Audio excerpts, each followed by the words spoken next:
Hello and welcome to The Winding Road. I'm your host, Claire Markwick, and I am thrilled to be here. This is a show for the everyday leader, for the community leader, for the small business owner, and for those of you who are listening who wouldn't even consider yourself to be leaders. I'll be bringing you unique stories of real life leadership from across the Albury-Wodonga region to inspire, to empower, and to educate. Throughout this series, I aim to bust the widely held belief that leadership is this corporate buzzword tied to years of tenure or qualification or title. I want you to see through these conversations that it is so much more than that. Each episode also has its own ebook companion, so be sure to head to the show notes section of wherever you're watching or listening to this from to download your free resource and get the most out of this series. Alrighty then, let's get into it. In this conversation, I'm chatting with Jo Palmer. Jo is the founder of Pointer Remote, a business born from the idea that there are incredible pools of talent living in rural Australia that are untapped and could be accessed and mobilized through remote work. This has since become the driver behind her company to support the growth and sustainability of rural communities. Jo is motivated by the social and economic benefits that remote work provides for marginalised communities. She believes that your location, gender, physical ability, or ethnicity should not determine the work that you do, and she is passionate about the environmental, social, and fiscal benefits that organisations experience when they hire remotely. Jo has an impressive list of accolades to her name, being the 2019 AgriFutures Rural Women's Award winner nationally, the 2018 Crow Awards Startup Superstar. She's won the Young Entrepreneur Award, the 2017 SOAR Awards Regional Contribution winner, and was the 2017 finalist in the Regional Australian Institute Lightbulb Moments and Regional Online Heroes Awards. It's an impressive bio, as you can understand. And this conversation is great fun. We covered so much. We talked about the fact that there is no one-size-fits-all approach when it comes to leadership, the importance of knowing our strengths and building a team of people around us to fill our gaps, having a clear purpose behind what it is that we're doing, and the value that comes from regular self-reflection. There's so much to take away from this one, so sit back, relax, and enjoy. Jo, thank you so much for joining me here today. Why don't we start by just learning a little bit more about you and what you do and what led you to create Pointer Remote? Sure. Well, thank you for having me. I guess, like with many people's sort of either small business journey or realistically just life journey. I'm always a bit like, ugh, the word journey even itself is a bit woo-woo, but I've I am like many people it's been quite a convoluted sort of path that I've taken. I graduated with a Bachelor of Education in primary school teaching, and so I spent my early career in small schools, so generally 2 or 3 teacher max sort of size schools. Wow. But actually spent some time teaching in the UK and in North America in my sort of early years. And then when I came back to Australia after having a couple of years overseas, I sort of more fell into the learning support space, and again was in a small high school for a while, and then back into small primary schools, but was very much seeing that there was like a lot of opportunity in like a teaching career in that learning support space, so with students that had learning difficulties and those sorts of things. And so that education background, I guess, has sort of been a bit of a driver sort of behind the business decisions that I've made. But it's been quite interesting because I don't come from a family of business people. Like that's not really something that I grew up seeing at all either. Yeah. But I found that I used to do a fair bit of tutoring after school with students, and I sort of would drive around to people's farms after after school and do tutoring. And then I thought, hang on, this is ridiculous. Like, how about I have the central spot and you all come to me? And so that was my first business that I actually started in the main street of Holbrook. There you go. And so I did tutoring there, and then I had some friends that lived in Finley that, so a couple of hours further west, and said, well, look, if you open up here, we'll work for you here as well. So, okay, the Learning Tree in Finley opened. And then 6 months after that, this building I'd been eyeing off in Wagga came up for rent. I was like, why not? Let's go the whole hog. And so we opened up in Wagga as well. So I had 30 or so teachers working for me over 3 towns that were doing tutoring. And I then had a baby and was managing all of that. So look, I've got lots of experience with the what nots to do in small business, but it was definitely my first experience managing people, managing a distributed team, managing people that I wasn't eyeballing every afternoon, learning to trust people, building communication skills, all of those things that I definitely hadn't learnt in a classroom. But that business I ended up selling to one of the teachers that worked for me, and then not long after that, picked up a remote job through a friend I'd gone to school with, and it was a Sydney company, and they wanted someone to manage sponsorship for their annual event. And they said, oh, well, actually, you don't need to be in Sydney. And one of my friends was like, oh, I've got this friend that lives near Wagga. She could do it. And so I got this job. And then that job sprung into business number 2 when a friend and I were talking about the fact that what I was doing for this one event, actually, no one was doing that in the ag industry. And so we then started a company that managed sponsorship and event management in the ag industry. And then a couple of years on, my business partner took that business over. But what had happened there was a bit of a crossover there that I realised that unless you started a business or you had a friend at a corporation in Sydney that dropped a job in your lap, there wasn't actually a really easy way to find a job that you could do remotely. So people that were qualified and experienced, especially for those living in rural areas and particularly women, that if there wasn't a job that you had like career training and skills and experience in your town, then there was quite often you either weren't working or you were working in something you were completely overqualified for, or you weren't working as much as you wanted to. And so I looked at my girlfriends and was like, hang on, there's a whole lot of you that have married farmers and left these corporate careers in the city, and you're twiddling your thumbs, or you still haven't even paid your HECS debt off. And so I thought, this is ridiculous. So there's an opportunity here. Why not start another business? Something that I got from listening to that bit, to your story there, is that when you saw an opportunity, or when you caught wind that, oh, there's something in this, you just went for it. You just tried it. And I guess sometimes it works and sometimes it doesn't. Now, I personally believe that being able to see opportunities and taking action in those moments is one of the qualities of a great leader. What else do you think makes up a great leader? Oh, well, that's very nice of you to say that. I think I've always sort of felt that I was a bit of an accidental leader, because it definitely wasn't the sorts of things that I was actually after going out doing. Well, it was actually more that I didn't want to teach anymore. And so I was trying to avoid teaching, and starting businesses was a good way of doing that.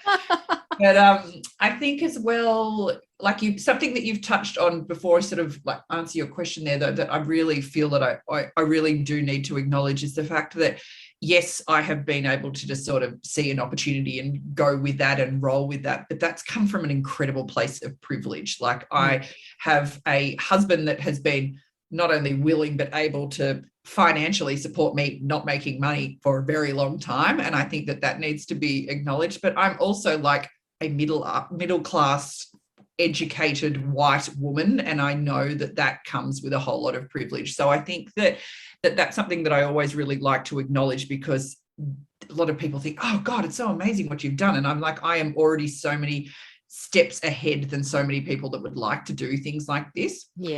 So, well, I suppose that's actually a really perfect segue into some other leadership qualities. I think that understanding where you've come from, where you've started from, checking your privilege and keeping that in mind. I think that that's something that I've always really tried to really make part of how I do things and the decisions that I make. And I guess that actually is something when I think about it, and when you ask a question like that, I think that that's an attribute that I really respect in other people in leadership positions, and I really try and emulate that myself.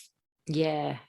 I think that awareness piece is a really big part of it, isn't it? You know, knowing what we bring to a situation, knowing, like you say, understanding the privilege that's sort of maybe given us a little bit of a step up. But, you know, at the same time, you know, giving kudos to you, there are other people in that sphere as well that then don't take action on the opportunity or the privilege or whatever it might be. So perhaps, you know, that's another really important trait, isn't it? You can have the privilege, you can have the step up, you can see the opportunity, but then you've actually got to take action, and you do that.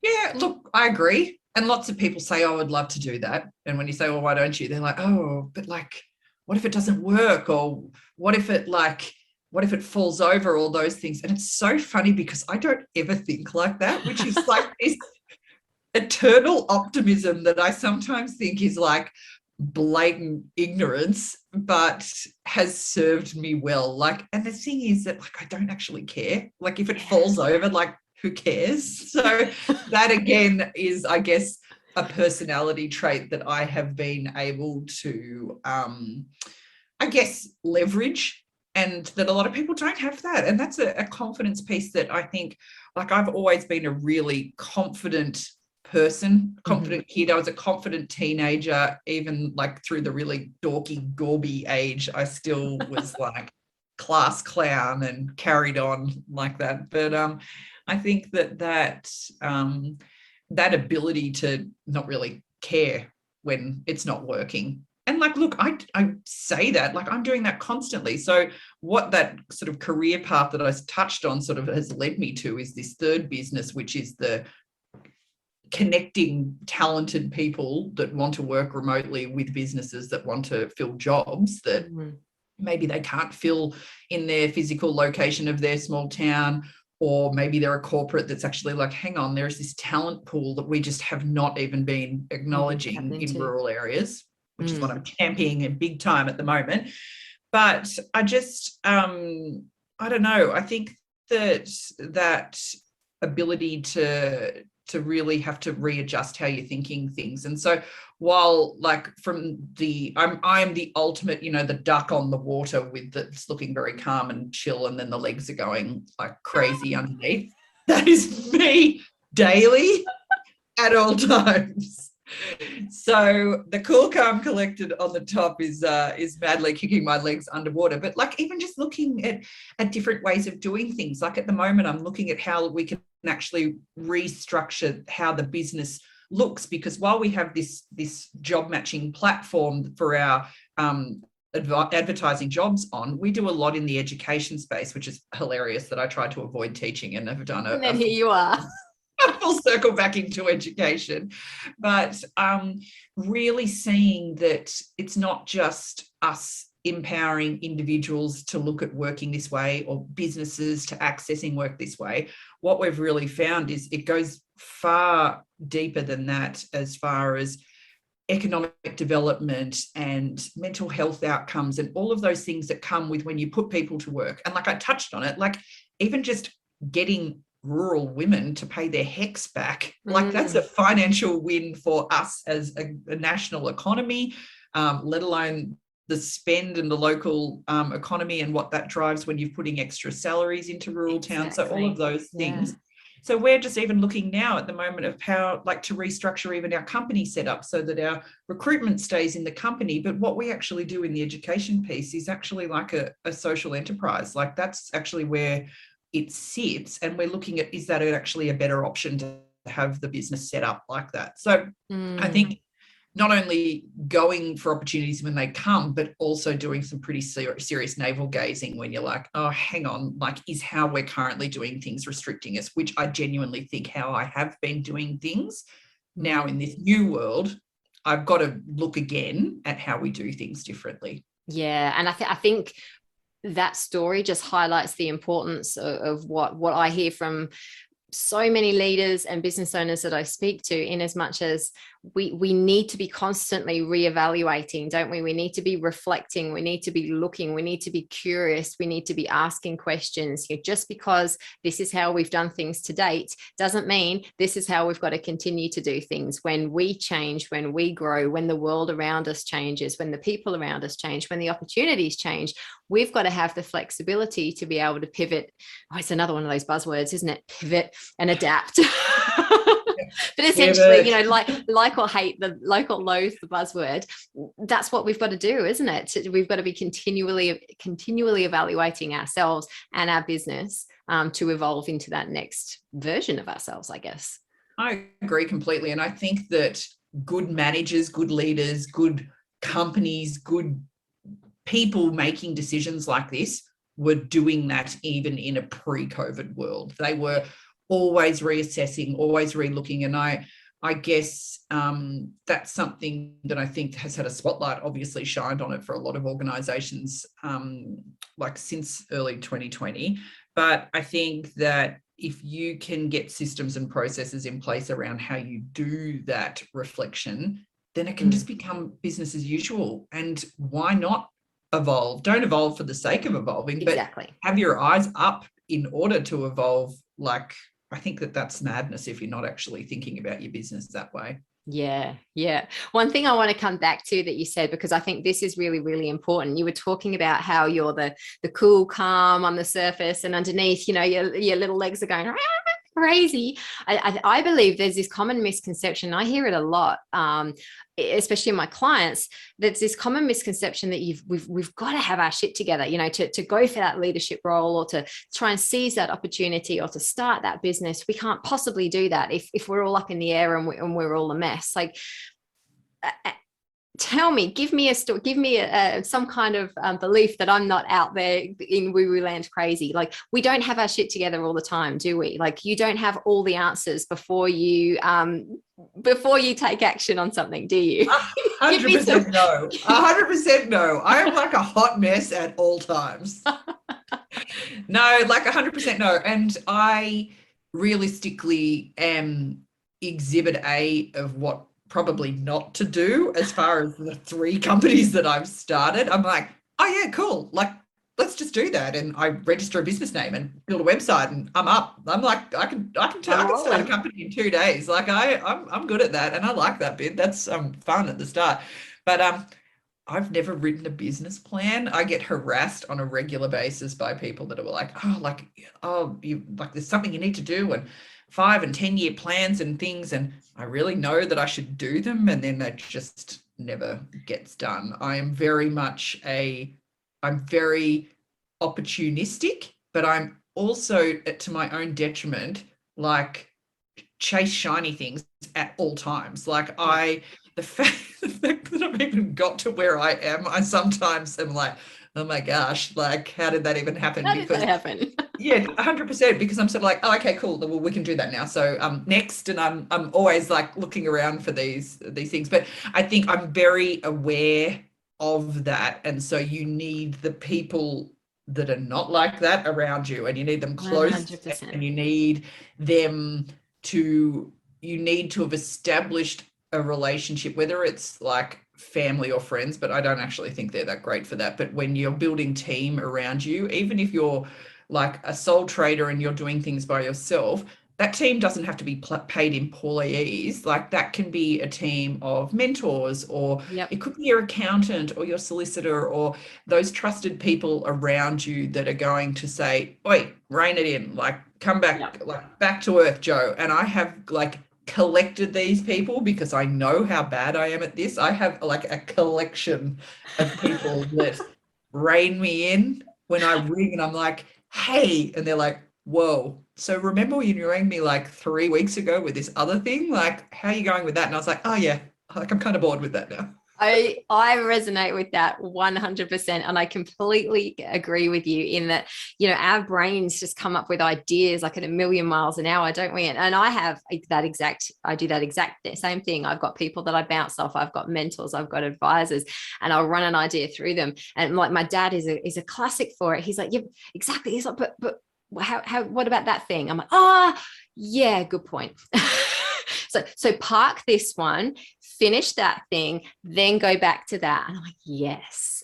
But we don't have to be super skilled in all of that, do we? It comes back to that self-awareness piece. We're the ideas people, we're the visionaries, we're the inspirers, the motivators, the energy. And then, like you say, we build that team around us that maybe are the more diligent, detailed oriented, analytical, action takers, the ones that are going to actually make that thing happen.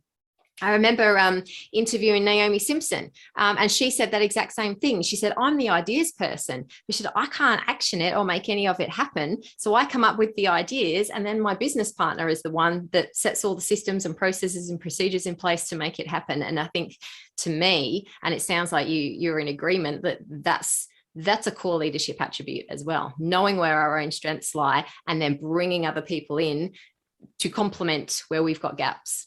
Yeah, very much so. But it doesn't even have to just be at work or in a business or things as well. Like I am the treasurer of the Urine Quinty evening branch of the CWA, and I often find myself in similar situations where I'm like, okay, well, I reckon we should do this, this, and this, and I can see them all like, oh, eyes roll. Here she goes. But then we've just got such a diverse, really great little crew, and especially the executive in the branch. And these things then happen and they action. And yes, it might happen a bit slower because it's like a voluntary organization. But I think that sometimes this, I don't know. And I think, like I said, I've sort of been that reluctant leader. It's only been in more recent times that people have sort of even pointed out leadership, like qualities and skills, or even saying like, oh, you being a leader in these things. I was like, I hadn't actually thought of myself, because I even had that picture in my head. Like, I think of leadership, I think of politicians, I think of the C-suite in corporates, I think of I don't know, that traditional leader role that's sort of fed to you, especially as a young girl. I think like that leadership position generally is a man. They're generally white. They're generally middle-aged. Like that. That's what I sort of had in my head. And so when people sort of started saying things like that to me, I found it not confronting, but I was sort of like, oh, yeah, I guess.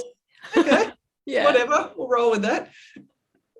Absolutely. And I think, like I said at the start, like I don't think you're alone in that. I think that there's a lot of people that don't see themselves necessarily as leaders, but yet exhibit so many amazing qualities, the inspiration, the motivation, the communication, being able to seek opportunities and take action on them, the ability to, I believe, like, if we inspire other people, then we're in some form of leadership role. Because if we inspire people to take action, whether we realize we're consciously doing it or not, we're leading them, we're guiding them. And I think there's so many people that wouldn't call themselves as leaders, but actually probably are, and are doing amazing things.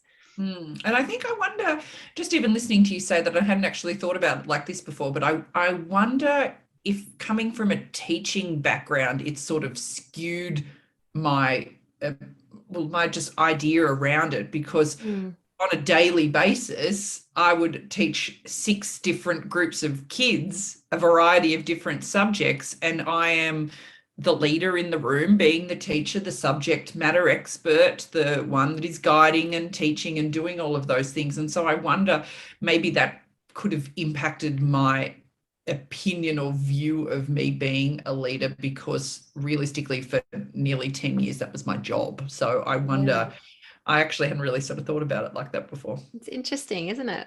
Yeah. So through your story, you've told us about, you're on business number 3. You've had 2 other successful businesses that you've passed on, sold on to other people.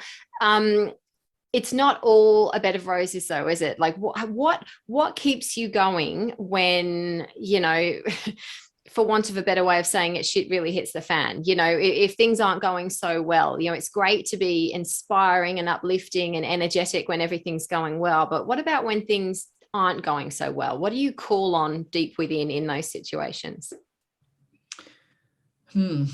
Well, I'd say it's probably very much like the opposite end of things. Like when things are good, it pretty much just whatever, it just happens again. And I sort of, again, that security of if it falls over is not a big deal for us as a family.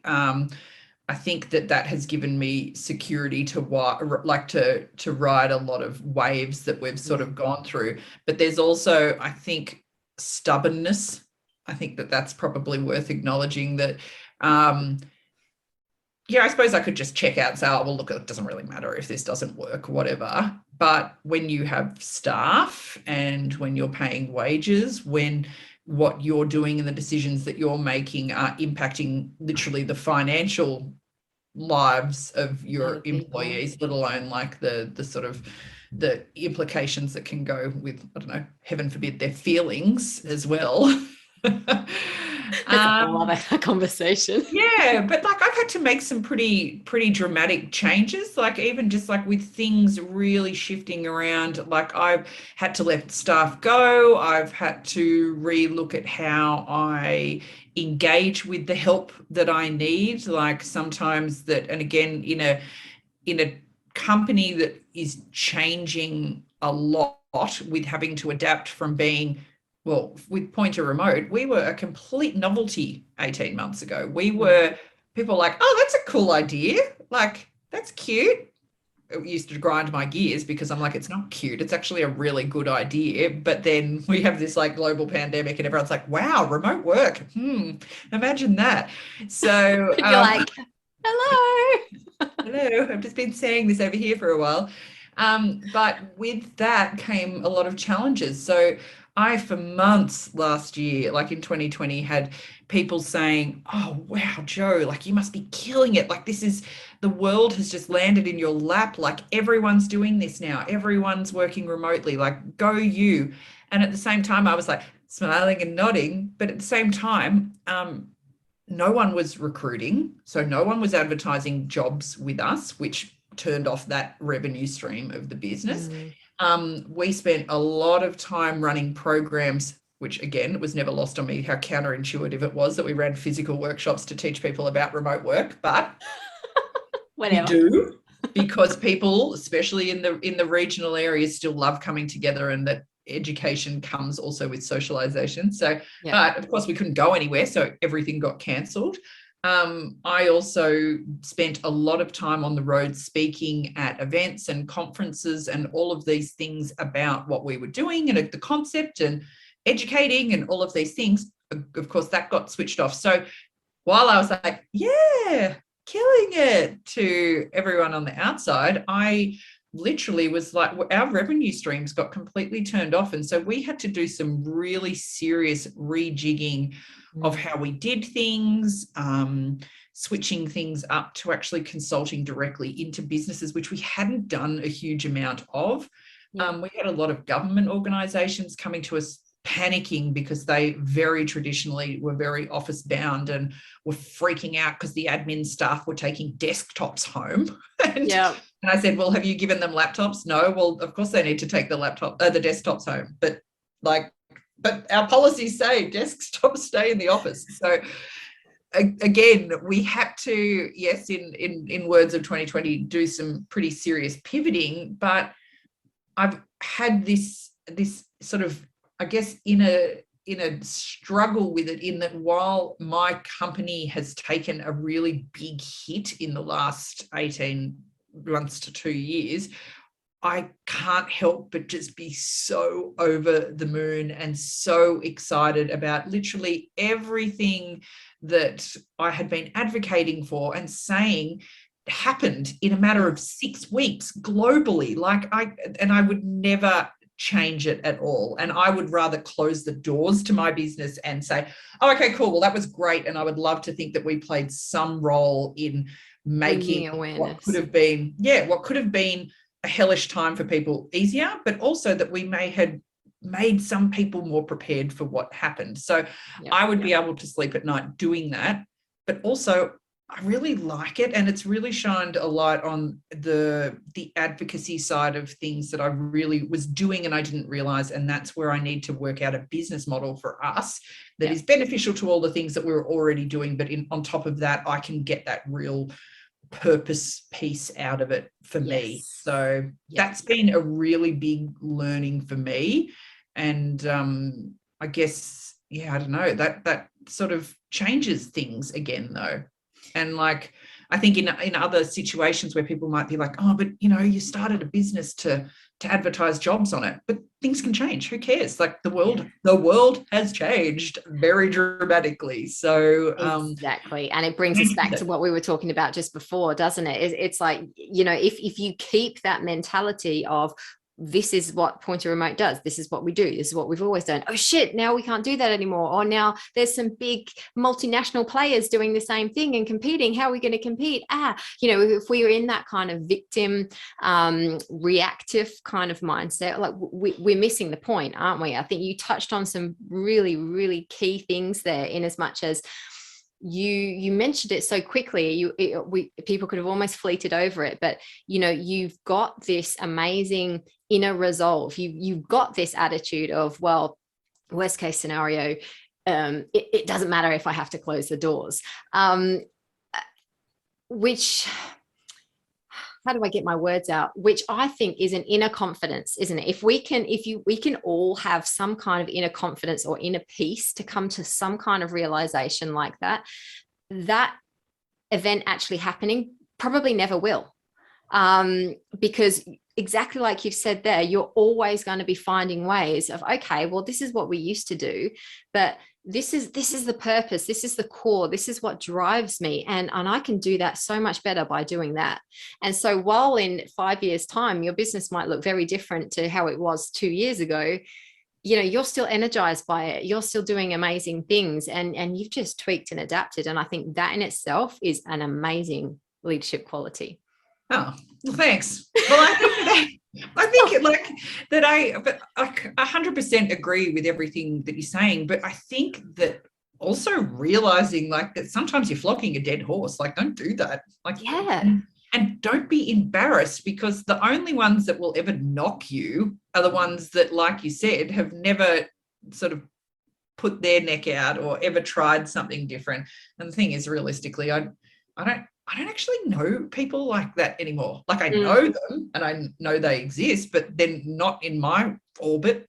And, like attracts like, and you find other people. And I don't know, I genuinely can't even remember a time when people were like, oh, is that a great idea? Or is that, like that? Like, obviously they've said it to my big pie in sky ideas when I go off the radar there. But as far as like, with the 3 businesses that I've done, no one has ever said ooh to me. They could well have behind my back, but either that they're not in my world enough to say it to my face, or they did and I just didn't hear it. Just didn't hear it.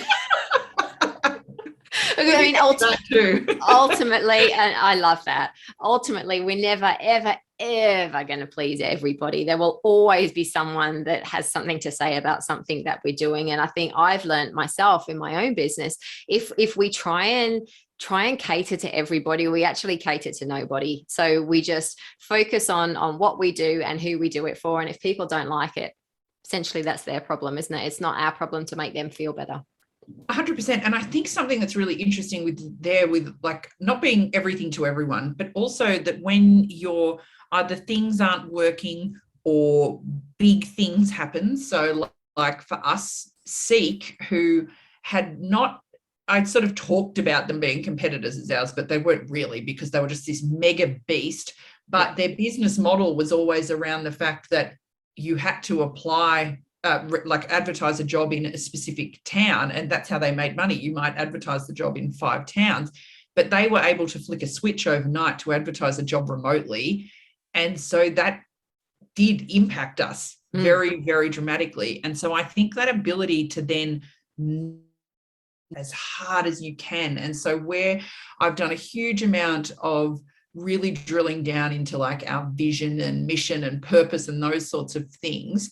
And it's really honed in on like, how can I really play a role in the economic development and stimulus of rural communities by playing a part around that, like that remote work really does play a vital role in that. So as far as a small business being able to access skills that aren't available in their town, and as far as an individual being able to access work, if you connect those people with things on either side, their rural community benefits, that individual in benefits, their family unit benefits, but then they go and have dinner at the pub once a fortnight, that business benefits. They're shopping at the IGA rather than driving into a regional centre to go to an Aldi. They're doing all of these things that play such an amazing role in driving economic development in a rural community. And for me, how can I niche down on that and like really play a part in that? I think that that's been a real driver for us to sort of make these decisions. And like I said, looking at business structure and how we can be working with corporates to do that on a bigger scale with how we're set up. But then like on the other hand, I'm doing some really awesome work with this amazing company that works with like highly skilled workers and displaced people that are in refugee camps around the world. So like they've just finished like a program. They partner with MIT and Cambridge University, and they've just, one of their graduates who is an Iranian Kurd living in a refugee camp in Greece has just started a job with Facebook in Ireland. Like, wow, so incredible that there is just the impact stuff that you can do on a really small scale through to really big scale stuff. Again, that's why I can say with confidence, if Pointer itself couldn't actually sort of make it work, I can make it work in other ways with working with other organizations, and we can still be doing that impact piece in a different way. 100%. And that's what I meant. And you just articulated it in so much clearer language. It's when your purpose is so clear, when you know deep down what that driver is for you, if the vehicle that you're currently trying to make that work through doesn't work, you find another vehicle. And that's, I guess that's essentially what you're saying, is that that's how you get through those hard times. When you've got that core purpose strong enough, it just keeps you going. 100%. And like I said, how this is so funny that the businesses pretty much done a full circle back into education, is that like 2 of the schools I taught at while I was teaching have closed due to not having enough kids there. So those towns' populations have declined enough to not warrant having a public school in those towns. And so I know the direct impact of having a family stay in a town can keep one family staying in one town can keep a school open. Yes. And that one family can literally, the difference of 100%. And that difference of that one person having access to one salary, like when you drill down into it in that level, like mate, even if I put one person in a job once a month, like that, for me, when you do the numbers on that and you look at the impact that could have, like that's how I get out of bed when the days are crap. Like that's that sort of stuff. You know what? The next thing I was going to ask you was, what's success to you? You know, how do you define success? And you might have just answered it right there. Is there anything you'd add? The emails that I get, and like I'm sure there's lots of careers that you can get this, especially if you're like a heart surgeon or something. You get letters from people saying, thanks, you changed my life. But in the like 4+ years that we've been going, I get emails from people that say, thank you, you have changed my life. And as woo-woo as that sounds, when I genuinely understand what that means. So whether that is a person with a disability that literally has been excluded from the workforce, particularly if they live in a rural area, or whether it is a mum coming back into the workforce after being out of the loop for 10 years doing babies or caring for an elderly parent or in-law, to be able to sort of literally plug them back into the world through a job, like, that's so good. Like, it's so good. And I don't know, I still think that there's not many jobs where you get to get things like that and the warm and fuzzies. Like, I got tagged in a post yesterday on LinkedIn with a company that's just hired a new team member through us, and they're in Queensland, and they're all sitting out and catching up, and they doing all the things we can't. It tagged me in a post of like that they're so stoked that not only the organization's growing, but they've been able to grow it with a really, like, they're just getting more diversity into their organization and all of those things. It's my warm and fuzzies, very much so. I like it. We need warm and fuzzies. As human beings, we're driven by significance to some extent or another. And that doesn't mean that we're all egocentric, wanting to make the world about us, but we like to feel that what we're doing makes a difference. And so I think, having that kind of recognition, it's going to make you want to get out of bed in the morning and keep going, doesn't it? And keep getting through those times when they are a bit tougher. What about, this is something that I ask everybody that I interview, because I'm a firm believer that to be operating at our best, like, we've got to hold high standards for ourselves. Is there anything that you absolutely non-negotiably have to do for yourself in order to make sure that you're always going to perform, whether that's performing mum duties, farm duties, life duties, business duties, whatever it is? Have you got a set routine or a set amount of things that you have to do to make sure you can work optimally? No. Do as I say, not as I do. 100%.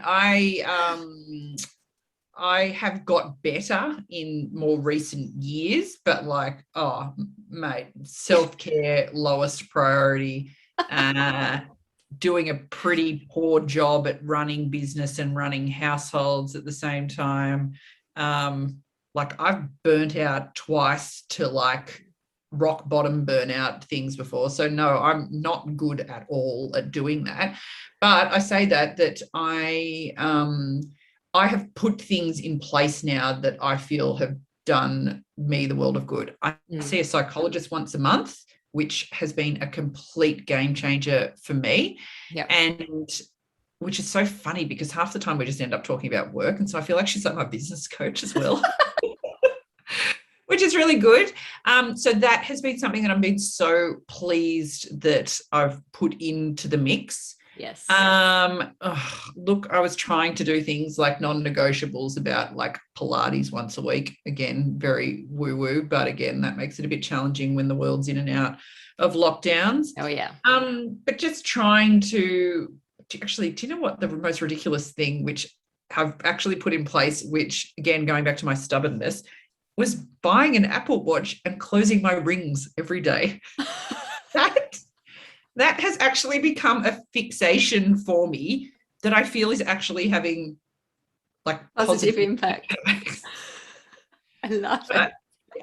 Again, that's starting small, and again, just trying to do things like not have my phone in bed and trying to go back to reading. Like I read for pleasure, and it comes in ebbs and flows. Like, I won't read for 6 months and then I'll smash 3 books out in a weekend. Like, I just trying to slow the pace down. I think that's pretty much where I'm at now. Like, I've got 2 daughters that I always used to roll my eyes when people are like, oh, they grow up so fast. But I'm like, oh, they're growing up so fast.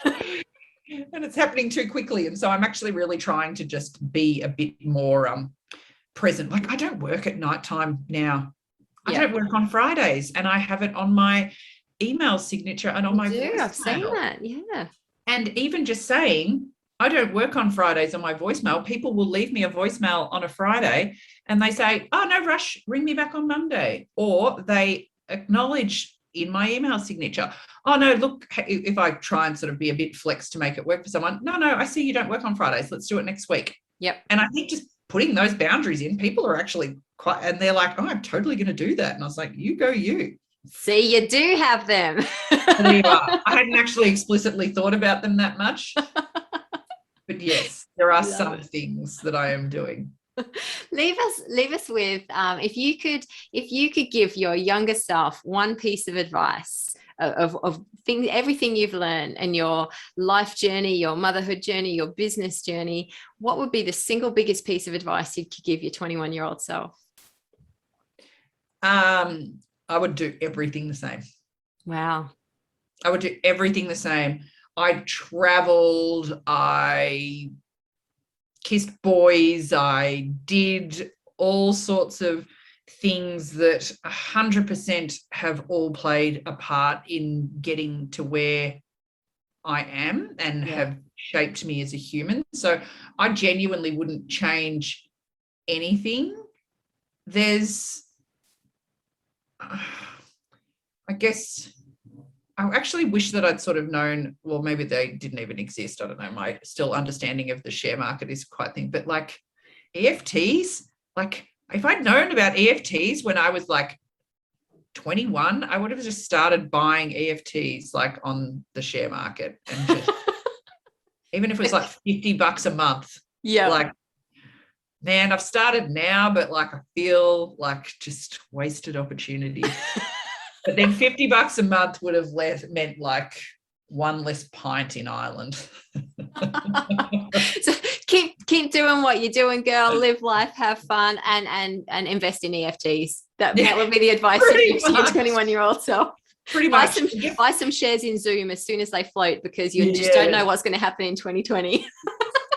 Yes. Yeah. And I think, I think that sort of thing, like it's so, again, like the gender pay gap and how things are just so different for women, and let alone other minority groups, but for women in particular, I just, I don't know, that's been something I'm really conscious of, and especially having daughters as well. Yeah. That financial literacy and financial security, and a man is not a plan, even though I've just talked about how none of these things wouldn't have happened if I didn't have my man bankrolling me. Love it. Again, do as I say, not as I do. That's pretty much my mantra. Oh, Jo, I love it. I love talking to you. I love hearing you speak and hearing your stories. It's always so entertaining, and it's just candid and it's real, and I love it. And that's why I wanted you to be a part of this series. So thank you so much. If anyone wants to get in contact with you, connect on LinkedIn, find out more about Pointer Remote, where can they find you? Well, Pointer Remote, you can head straight to our website, pointerremote.com will get you there. I'm quite active on LinkedIn, so Jo Palmer, feel free to find me on there and tell me that you heard us, which would be good. I always like hearing that where people have sort of come across what we're up to. But yeah, I think that really, and again, well, Pointer being pretty much a tech version of what I'm like in life. Like, I love connecting people that are doing similar things or that have similar ideas. And I'm just always really interested in meeting new people and seeing how someone I already know could be able to help them with where they're at. And then I really appreciate it when people do the same thing to me. Like that is a two-way street, and where I always try and go into a new conversation or a new like relationship, meeting someone new or something. It's like always sort of trying to think how I could help, and it's always awesome when it's reciprocated as well. So love it. Excellent. Thank you so much again. It's been a wonderful conversation, and I trust that everybody listening has gotten great value out of it. Thanks very much. Thanks for having me. Thank you so much for listening to The Winding Road. If you've loved this conversation, you'll be pleased to know there is an ebook to accompany this episode. In there, you will find all sorts of resources, including a written transcript of the conversation, the key learning points we chatted about, and the contact details for my guest. Be sure to grab your copy from the show notes section of wherever you're listening to this episode. I'm Claire Markwick. This was The Winding Road, and until next time, bye-bye.